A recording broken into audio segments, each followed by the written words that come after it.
오늘은 하나님 나라 사람들 시리즈 그 네 번째 시간이고요. 복되구나 온유한 자들이여 라는 제목으로 하나님 말씀 함께 나누도록 하겠습니다.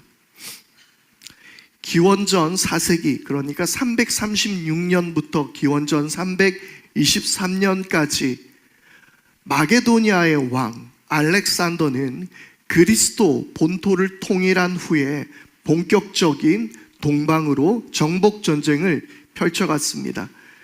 그는 페르시아 제국을 무너뜨렸고요.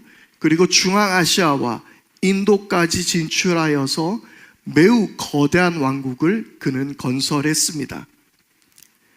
그 후 기원전 3세기경에 또다시 새로운 강자가 등장하게 됩니다.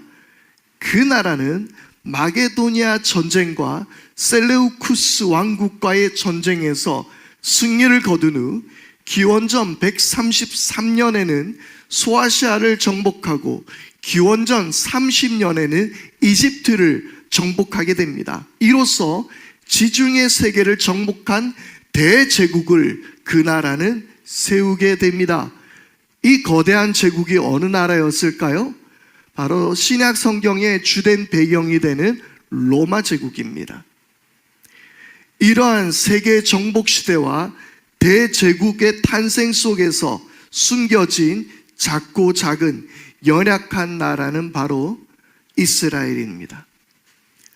이스라엘은 다윗과 솔로몬으로 이어지는 번성의 시대를 끝으로 강대국들의 역사 속에서 치여서 비루하고 초라한 나라로 그 나라는 운명을 다하게 되죠. 그들의 역사를 살펴보겠습니다. 그들은요, 한때는 이집트의 포로였습니다. 그리고 그 나라는 아시리아에 의해서 그리고 바벨론에 의해서 각각 북이스라엘과 남유다는 멸망했었죠. 그 후에 페르시아, 마케도니아의 통치를 지나게 되고 셀루쿠스 왕국의 탄압으로 큰 환난과 고난을 겪게 됩니다. 그 이후 로마 폼페이우스 장군이 예루살렘을 정복하며 이제는 로마의 식민지가 되어야 했습니다. 이스라엘, 그 나라는 늘 강대국들의 흥망에 따라 좌우되는 연약하고 작은 나라에 불과했습니다. 그러나 그들에게는 언젠가 메시아가 오셔서 이 모든 나라를 무너뜨리고 다윗 왕이 건설했던 그러한 부강한 나라로 다시 회복시켜 주실 것이라고 믿었습니다. 그리고 그 메시아를 기다렸습니다. 이 모든 폭압에서 그들을 구원하고 복수해 줄 강력한 메시아를 그들은 바라고 기다렸던 것이죠. 그러기 위해서는 지금의 가난과 고난을 견뎌야만 했습니다.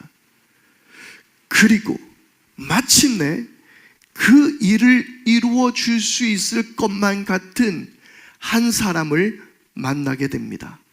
그는 모든 마을을 다니면서 병을 고쳤습니다. 귀신을 쫓아냈습니다. 그리고 하나님 나라가 가까이 왔음을 선언했습니다. 기적을 보여주었습니다. 모든 사람들의 마음속에 한결같이 이런 생각이 들었을 것입니다.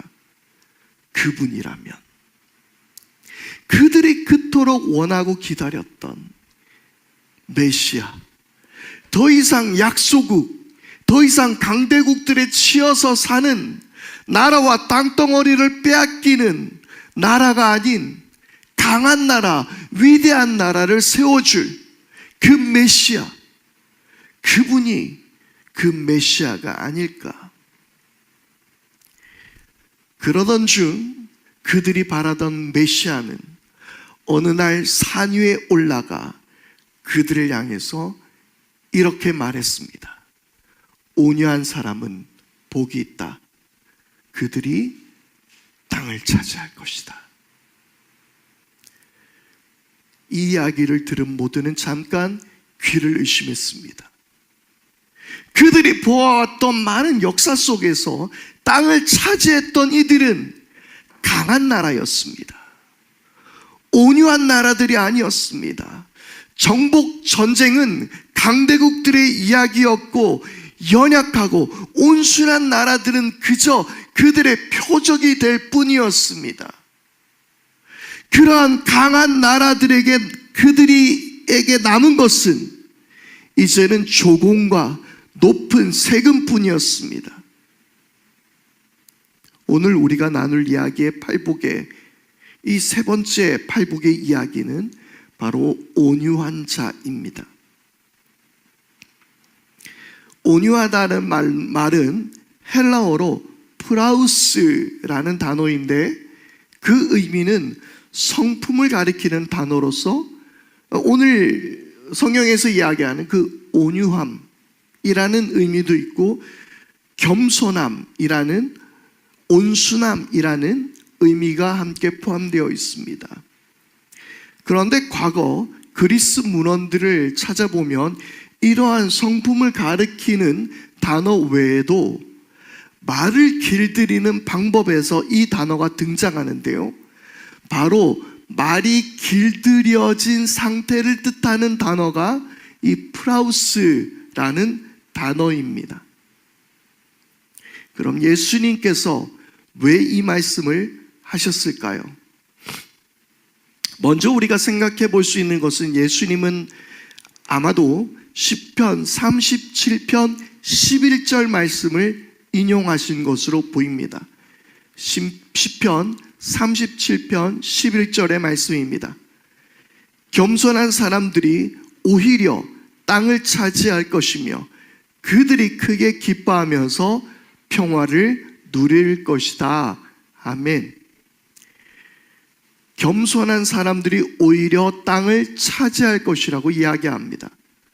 그런데 오늘 우리가 읽은 성경은 온유한 사람들에 관한 것이지만, 방금 시편 37편 11절의 말씀은 겸손한 사람들이라고 기록되어 있으니 좀 차이가 나는 것 같죠? 그런데 개역개정에서는 이 시편 37편 11절의 말씀을 온유한 사람들이라고 번역하고 있습니다. 무엇보다 이 시편 37편 11절의 겸손한 사람, 온유한 사람이라고 번역한 히브리어 단어는 아나윈이라는 단어인데요, 이 단어에는 온유함, 유순함, 가난함, 머리를 숙임이라는 의미가 이 단어에 포함되어 있는 거예요. 그래서 이 단어를 온유함으로 번역할 수도 있고 가난함으로 번역할 수도 있습니다. 특별히 이 단어를 일전에 한번 여러분들에게 설명해 드렸는데, 히브리어 성경을 헬라어로 번역할 필요가 있었죠. 히브리어 성경을 헬라어로 번역한 성경을 70인역이라고 합니다. 그래서 70인역에 따르면 시편 37편 11절을 헬라어로 번역하게 될 때에 이 겸손함이란 말을 뜻하는 아나윈이라는 이 히브리어는 헬라어 프라우스라는 말로 번역하고 있습니다. 그러니 예수님께서는 바로 이 시편 37편 11절의 말씀을 그대로 인용하셨다고 볼 수 있는 것이죠. 무엇보다 예수님은 단순히 시편 내용만을 가지고 소망을 말씀하신 것만이 아니라 성경의 저자이시며 위대한 왕이 되신 그분께서는 바로 그러한 사람이 복된 사람, 복받은 사람이라고 말씀하신 것입니다. 복되구나, 온유한 사람들아, 그렇게 말씀하신 것이죠. 저는 오늘 말씀을 묵상하다가 좀 다른 방법으로 이 말씀을 접근하고 한번 해석해 보았습니다. 그래서 시편 37편 11절을 더 주목했습니다. 그들은 가난한 이들이었습니다. 땅을 빼앗긴 자들입니다. 특히 시편 37편의 말씀을 이어서 보게 된다면 이들은 악한 이들, 힘 있는 자들에게 땅을 빼앗긴 이들이었습니다. 조금 다른 이야기지만 얼마 전 이재명 대통령이 7년 동안 빚진 자들에게 구제해주는 정책에 대해서 말했습니다. 그런데 이분은 지난 성남시장으로 일할 때 이 제도를 실시했던 적이 있었는데요. 이때 이 일을 맡은 기관의 이름이 주빌리 은행이었습니다. 성경에서 말하는 희년을 영어식으로 표현하는 것이 바로 주빌리입니다. 그래서 이 주빌리 은행은 곧 성경에서 말하는 희년을 뜻하는 희년은행이죠. 성경에서는 매년 7년째 되는 해 빚을 탕감해 주라고 말씀하고 있습니다. 그래서 이재명 대통령이 이야기했던 이 제도는 사실 다른 곳에서 이 이야기를 가리켜 온 것이 아니라 바로 성경에 기록된 말씀을 그대로 시행하는 제도이기도 했습니다. 신명기 15장 1절, 매년 7년째 되는 해에 빚을 탕감해 주라고 성경은 이야기하고 있습니다. 그리고 그렇게 7년이 7번 지난 다음 해, 그 다음 해 되는 날, 바로 50년째에는 희년을 선포하게 되는데요. 그때에는 노예를 풀어주고 빼앗긴 땅도 뺏은 땅도 돌려주고 빚도 완전히 면제해 주어서 그 이스라엘을 완전히 다시 새롭게 리셋해 주게 되는 일이 일어나게 됩니다. 바로 이것이 다시 한번 말하자면 성경이 말하는 주빌리, 곧 희년입니다. 그런데 악한 자들은 7년이 되어도 빚을 탕감해 주지 않았습니다. 희년이 되어도 땅을 돌려주지 않습니다. 사실 예레미야의 말씀을 보고 있으면 어쩌면 이스라엘에서는 그 이전에 한 번이라도 희년이라는 것을 제대로 지켰는지도 의문일 정도입니다. 그렇게 땅을 빼앗긴 가난한 이들, 악한 자들의 포갑에 그저 머리를 숙여야 했던 그들이 땅을 다시 얻게 될 것이라고 말씀하고 있는 것입니다. 그래서 어쩌면 오늘의 이 말씀은 단순히 성품이 온유한 자만을 이야기하는 것이 아니라 당시 로마의 통치와 압제 아래 살았던 가난하고 힘없는 이스라엘 백성을 향해 하신 말씀이 아니었을까 저는 한번 생각해 보았습니다. 이 단어, 오늘 말하는 이 온유하다라는 단어, 프라우스라는 단어 안에는 앞서 말씀대로 길들이다라는 의미가 있다고 했습니다. 특히 이 말은 야생마를 길들인다라는 의미인데요. 이것을 사람의 입장에서 본다면 아무래도 힘있고 거친 야생마를 가질 수 있는 것, 그를 길들이는 것은 매우 좋은 일이 될 수 있습니다. 하지만 입장을 바꿔놓고 생각해 본다면 야생마는 들에서 뛰어놀고 광야를 달렸던 바로 야생마, 그 야생마가 한 사람의 소유가 되어서 그가 누렸던 자유를 잃어버리는 것이 되기도 하는 것이죠. 예수님은 앞서 말씀에서 가난한 이들이 복되구나, 눈물 흘리는 너희가 복되구나 라고 말씀하셨습니다. 그리고 그 말씀에 이어서 땅을 빼앗기고 식민지의 삶을 살아야 했던 나라 잃은 이스라엘 백성들을 하신 예수님의 말씀이 아니었을까요? 땅을 잃어버렸느냐? 그들의 압제와 그늘 아래서 살아가고 있느냐? 그러나 너희가 복되다. 왜냐하면 땅을 다시 차지할 것이기 때문이다. 주님께서는 그들을 위로하시며 그렇게 말씀해 주셨다라는 사실입니다. 그리고 여기에서 다시 한번 온유함의 단어를 생각해 봐야 합니다. 온유함이란 분노와 폭력과는 반대되는 개념입니다. 그러므로 땅을 차지할 이들은 폭력으로 땅을 차지해서는 안 된다라는 말입니다. 불의 앞에서 분노하지만 폭력으로 맞서지 않는 이들을 말하는 것이죠. 물론 그 시대에 따라서 본회퍼처럼, 그리고 우리나라의 한인 애국단, 의열단이나 광복군처럼 행동으로 맞서야 할 때도 있습니다.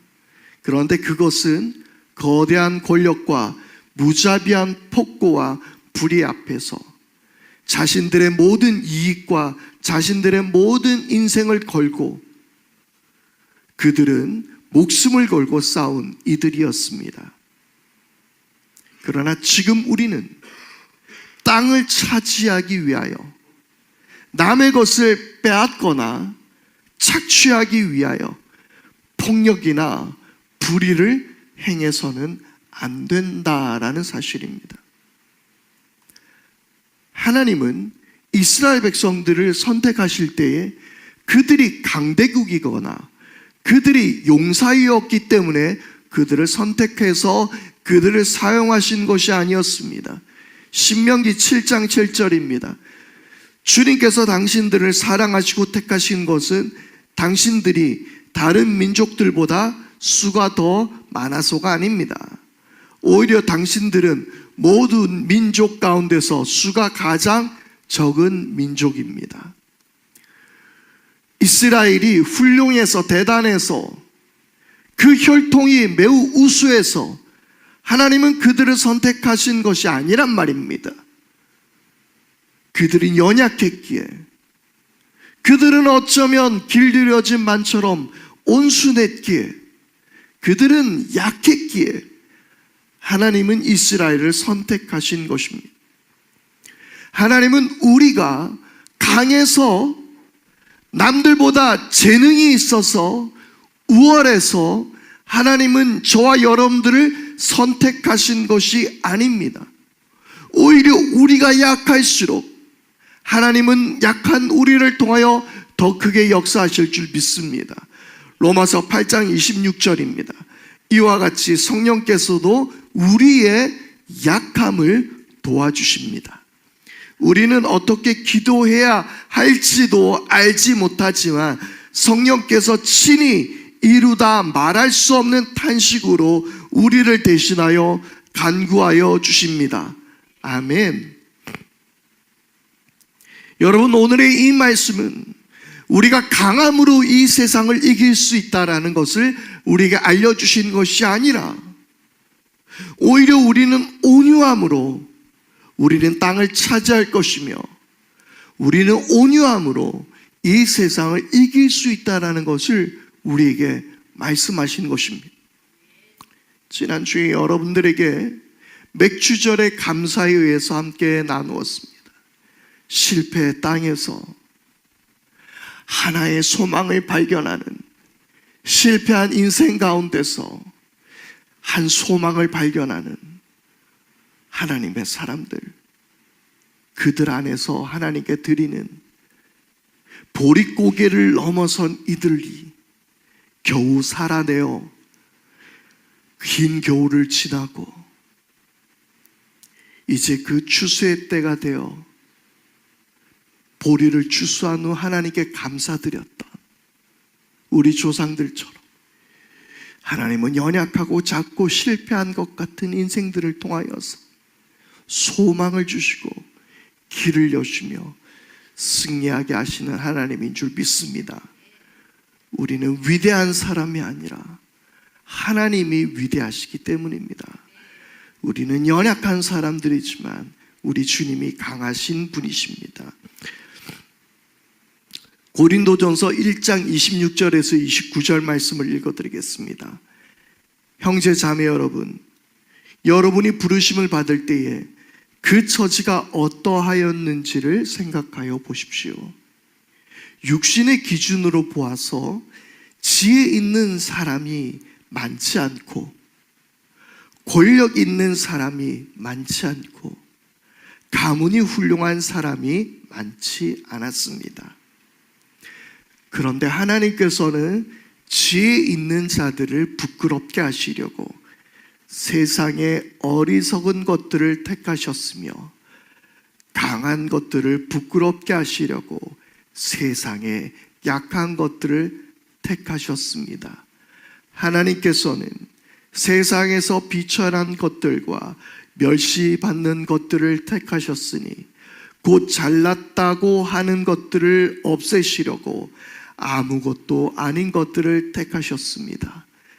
이리하여 아무도 하나님 앞에서는 자랑하지 못하게 하시려는 것입니다. 아멘. 왜 하나님이 우리와 같은 자들을 부르셨다고요? 우리가 지혜 있는 것 같아서? 아니요.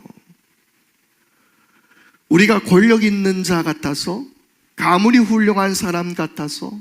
아니요. 하나님이 우리를 부르신 이유는 지혜 있는 자들을 부끄럽게 하시고 세상의 어리석은 것들을 택하셔서 강한 것들을 부끄럽게 하시려고 세상에 약하고 약한 유순하고 온유한 힘없는 우리들을 주님께서 부르셨다라는 사실입니다. 할렐루야. 이것이 우리에게 얼마나 감사한 제목인지요. 현대사회를 들여다볼 때에 일전에도 말씀드렸던 것처럼 현대사회를 분노사회라고 규정해도 틀리지 않을 것 같습니다. 최근 몇 년간 묻지마 범죄는 크게 증가하였습니다. 얼마 전에도 또 지하철에 불을 질러 아무 이유도 없는 사람에게 해를 끼치려 했던 사람이 있었죠. 2023년 한국경제 보도에 따르면 지난 4년간 분노 조절 장애 환자는 15%가 증가했고요. 서울대 행복연구센터의 조사에 의하면 한국 성인 중 무려 47.3%, 거의 반이나 되는 사람들이 자신의 울분이 지속되고 있다 또는 증가했다라고 말했다고 합니다. 더욱이 가정폭력이나 아동학대가 최근 들어 폭증했다라는 조사들도 있습니다.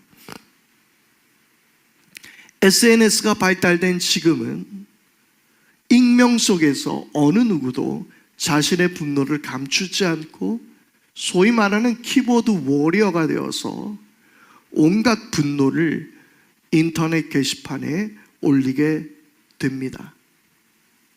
이런 분노 사회는 혐오와 증오를 부추기고요. 정치인들은 그런 분노를 정치에 활용하여 권력을 얻어내는 수단으로 사용하기도 합니다. 지난 대선 때 우리는 그런 정치의 모습의 한 단면을 보기도 했던 것 같습니다.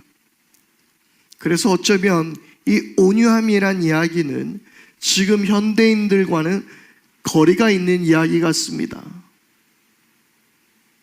오히려 이거는 연약한 자들의 변명 같아 보이기도 합니다. 그럼에도 온유함이 우리에게 가치가 있는 것은 우리의 분노, 우리의 힘이 철저하게 하나님 앞에 절제되어 있음을 인정할 수 있기 때문입니다. 그것을 인정해야 한다는 것입니다. 온유함이라는 단어, 이 프라우스라는 단어 안에서 야생마가 주인에게 길들여지는 것, 그의 야생성이, 그의 힘이 철저하게 주인에게 굴복하고 있음을 나타내는 단어이죠. 힘이 없는 나약한 상태가 아니라 아직도 힘이 있지만 그의 가슴 속에는 야생성이 불타고 있지만 주인 앞에 온전히 굴복당한 상태이죠. 여러분, 특별히 이 온유하다라는 단어는 우리가 성경에서 많이 봐왔던 단어처럼 여겨지지만 오늘 마태복음에서 기록된 이 온유하다라는 단어, 프라우스라는 단어는 신약 성경에 단 4번밖에 쓰이지 않았습니다. 그 외에 있는 온유하다라는 단어는 오늘 성경에서 우리가 보는 온유하다라는 말과 다른 단어를 사용하고 있습니다. 그런데 이 4번 쓰인 이 성경에서 마태복음에서만 이 단어는 3번이 사용되고 있습니다. 그리고 베드로전서에서 1번 사용되었습니다. 이 마태복음에서 3번이 사용되었는데 그 중에 한 번이 바로 오늘 예수님께서 팔복 가운데 하나이신 온유함에 대한 말씀이었으며, 그리고 그 나머지 2번째는 다른 어느 누구도 아닌 바로 예수님을 향해서 이 온유하다라는 말씀이 기록되어 있다는 사실입니다. 우리가 잘 아는 말씀, 마태복음 11장 28절에서 30절, 수고하고 무거운 짐진 자들아 다 내게로 오라, 내가 너희를 쉬게 하겠다 라면서 예수님께서 뭐라고 말씀하셨습니까? 나는 마음이 온유하고 겸손하니 내 멍에를 메고 나한테 배워라 라고 말씀하십니다. 또한 마태복음 21장 5절에는 이렇게 기록합니다. 시온의 딸에게 말하여라, 보아라, 내 임금이 내게로 오신다. 그는 온유하시어 나귀를 타셨으니 어린 나귀 곧 멍에 매는 짐승의 새끼다. 2번 다 예수님을 향한 말씀이었고 그 단어 속에서 온유하다라는 말이 기록되어 있습니다. 그리고 매우 독특하게도 이 온유하다라는 말은 멍에를 맨다라는 말과 또한 이어져 있는 것을 보게 됩니다. 내 멍에를 메고 나에게 배워라 라고 말씀하시면서 나는 온유하다라고 말씀하셨고, 구약의 말씀을 인용한 마태복음 21장 5절에도 그는 온유하시어 나귀를 타셨으니 어린 나귀 곧 멍에 매는 짐승의 새끼라는 이야기를 하셨습니다. 무슨 말일까요? 그분은 권능의 주님이십니다. 그분의 말 한마디에 세차게 몰아치는 바다도 잠잠해지며 바람도 멈추었을 수 있습니다. 그분의 말 한마디에 귀신이 쫓겨납니다. 그분의 말 한마디에 병자가 일어나며 죽은 자가 살아납니다. 그 권능의 주님, 그 권능의 주님이시지만 그 주님은 철저하게 하나님 앞에 멍에를 맨 나귀처럼 온유하셨다는 사실입니다. 그분의 힘은, 그분의 권능은 철저하게 하나님 아래에 있었습니다. 철저하게 그분의 권능과 힘은 하나님 앞에 굴복되어 있었습니다.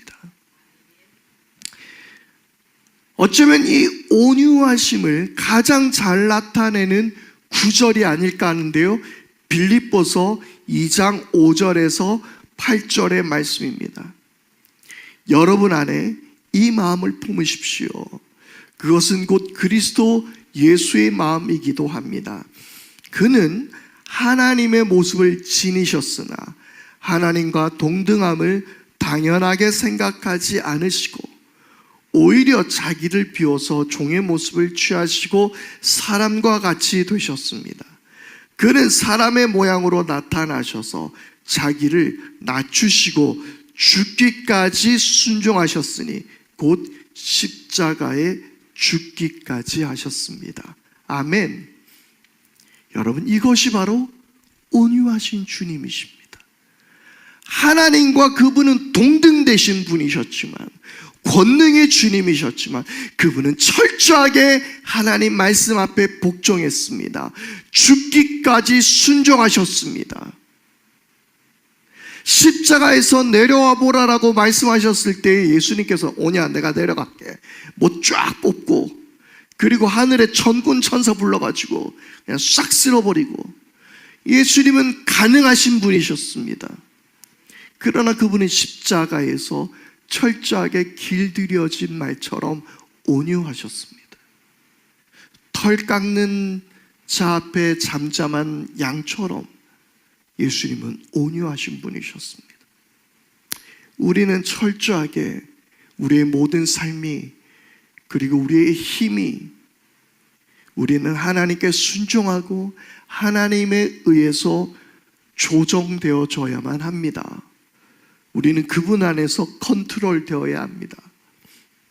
화내고 싶을 때 다 화내고 짜증나고 싶을 때 온갖 짜증 다 내고 스트레스 풀고 싶을 때 이것저것으로 스트레스 다 풀어버린다면 세상 사람들처럼 우리가 다 하고 산다면 우리가 어떻게 하나님의 백성이 될 수 있겠습니까? 여러분 오늘 우리들의 힘이 오늘 우리들의 생각이 주님 안에서 온유해질 수 있기를 바랍니다. 주님 앞에서 굴복당하고 주님 앞에서 잠잠해질 수 있기를 바랍니다. 그래서 세상에 누군가가 여러분들을 보았을 때에 저 사람 대하면 좀 까칠해서 말 걸기가 어려워 라고 말하는 사람이 아니라 누구든지 다가가서 쉽게 말할 수 있는 사람, 좀 저 사람 하나쯤이야 내 짜증 쉽게 받아줄 수 있겠지라고 생각할 수 있는 그런 쉬운 사람, 여러분 그런 사람들이 그리스도인이 되어야 되지 않겠습니까? 그 사람들이야말로 하나님 나라 백성이며 땅을 차지할 수 있는 사람들입니다.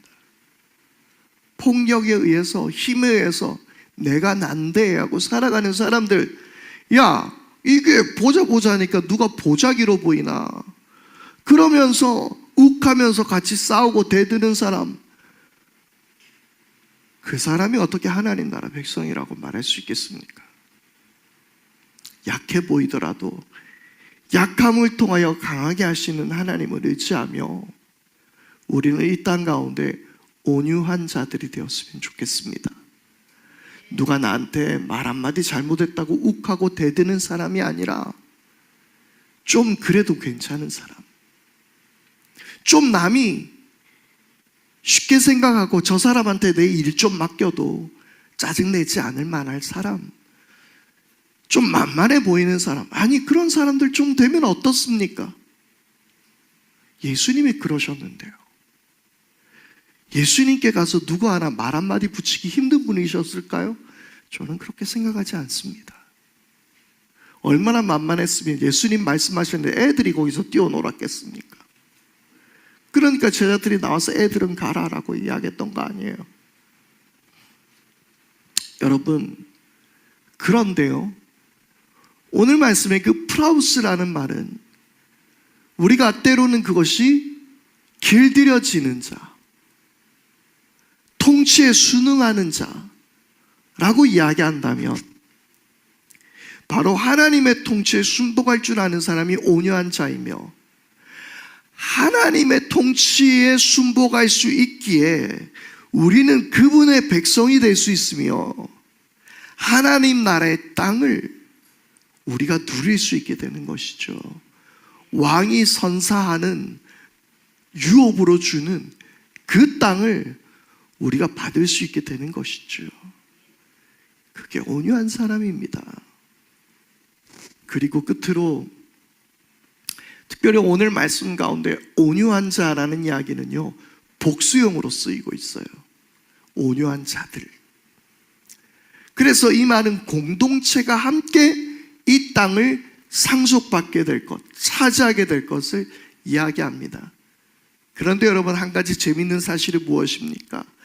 온유한 자들이 땅을 상속으로 받게 되었을 때에 어떤 일이 일어날까요? 서로 자기의 땅이라고 다투지 않습니다. 서로의 남의 땅도 귀하게 여기고 나에게 주신 것으로도 감사할 수 있는 이들이 될 수 있는 것이죠. 욕심을 내지 않습니다. 그런데 힘이 있고 강력한 자들이 땅을 유업으로 받으면 어떻게 되겠습니까? 맨날 싸우겠죠.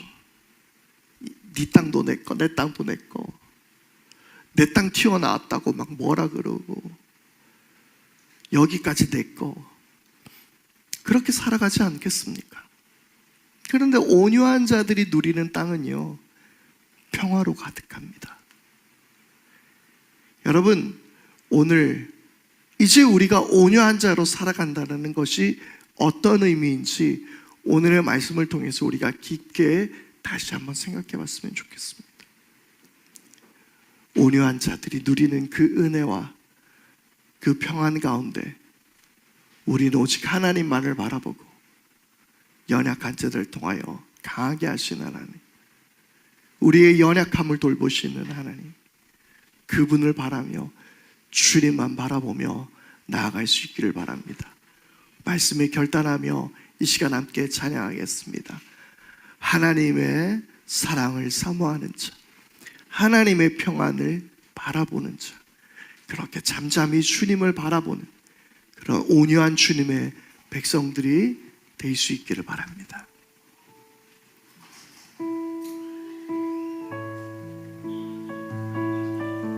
오늘 우리가 말씀 앞에서 온유한 자라는 것이 어떤 것인지, 나는 온유한 자로 살아왔었는지, 나는 정말 하나님을 바라며 살아왔었는지, 이 세상의 사람들과 구별되지 않고 내 힘대로 내 의지대로 살려고 애썼던 것은 아니었는지 고백하며 주님 앞에 나가십시다.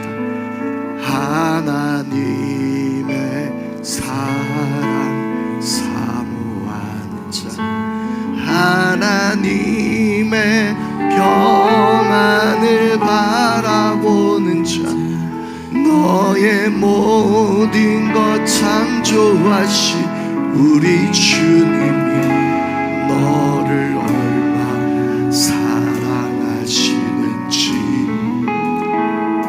하나님께 찬양과 경배하는 자,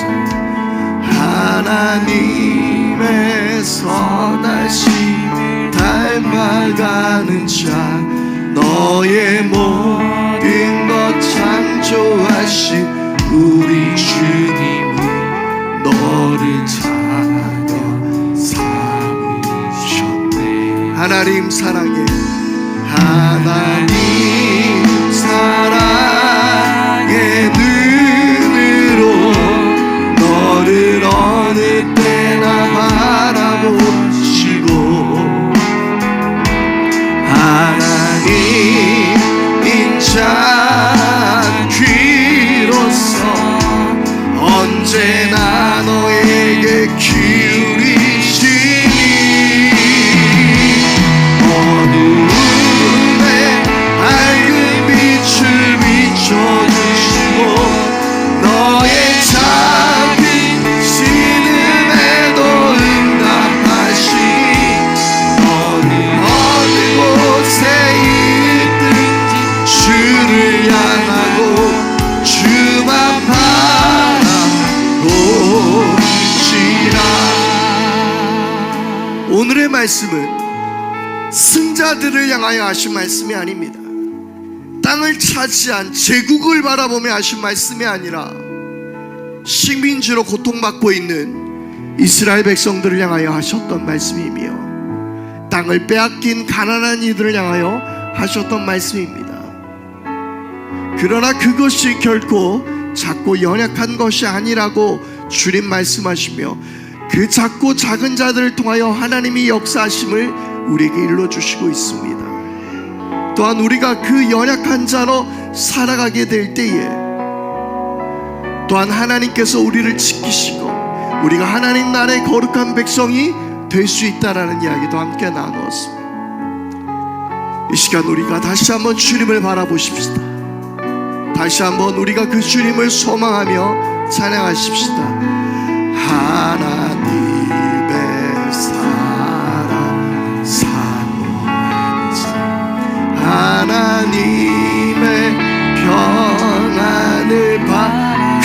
믿습니다. 주님, 우리가 그러한 자들입니다. 창조하신 우리 주님, 너희 얼마나 사랑하시는지 하나님께 찬양과 경배하는 자, 하나님의 선하심을 닮아가는 자, 너의 모든 것 창조하신 우리 주님이 너희 자녀 삼으셨네. 아멘. 하나님 사랑해.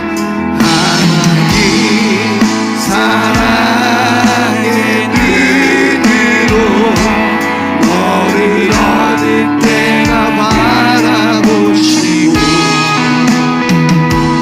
하나님 인자한 귀로서 언제나 너에게 기울이시 어두움에 밝은 빛을 비춰주시고 너의 작은 신음에도 응답하시니 너는 어느 곳에 있든지 주를 향하고 신앙 말하고 하나님 사랑의 눈으로 하나님 사랑의 눈으로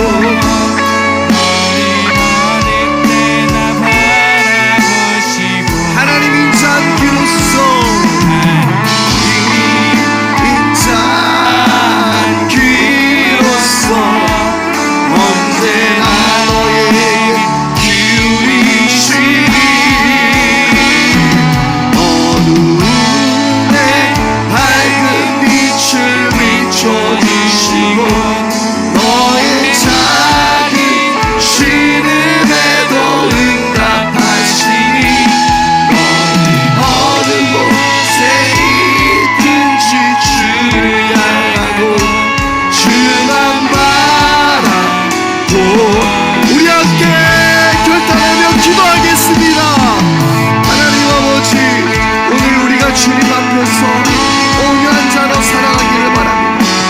강하고 힘센 자들, 남의 것을 빼앗을 수 있을 만큼 강력한 사람들이 아니라 아버지 하나님, 오히려 쉽게 보일지라도 오히려 만만하게 보일지라도 하나님의 자녀로 살아가는 것이 우리에게 복이란 사실을 깨닫게 하여 주시옵소서. 땅에서 승리를 거두어서 남의 것을 빼앗은 자들이 복된 것이 아니라 제국을 이루었던 그들이 복된 것이 아니라 비록 식민지의 삶을 살더라도 그들이 복되다라고 말씀하신 주님, 다시 한번 하나님의 나라를 바라보게 하시고 이 땅 가운데서 하나님 나라 백성의 삶을 살게 하여 주십시오. 온유한 자로 살게 하시고 취하는 자들이 아니라 나누는 자들이 되게 하시고 하나님 주의 영광을 나타내시고 우리 모두가 다 되게 하여 주시옵소서.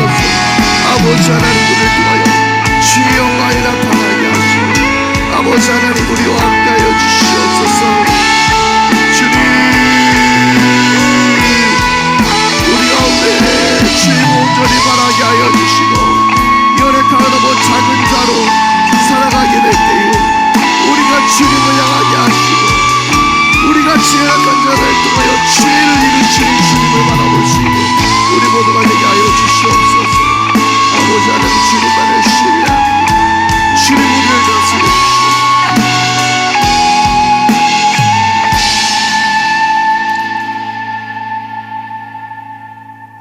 예수님은 제국 로마를 칭찬하셨던 것이 아니라 남의 나라를 빼앗고 폭력으로 압제하는 그들이 복되다고 말씀하신 것이 아니라 땅을 빼앗긴 식민지의 가난한 이들을 향하여 복되다라고 주님 말씀하셨습니다. 하나님, 세상에 가진 것, 세상에 가진 권력, 세상에서 자랑할 수 있는 것으로 승리하는 우리들이 되지 않게 하여 주시고, 예수님처럼 온유하고 겸손하여 이 세상을 섬기는 자들로 승리하며 그 복을 받아 누릴 수 있는 우리 모두가 되게 하여 주시옵소서.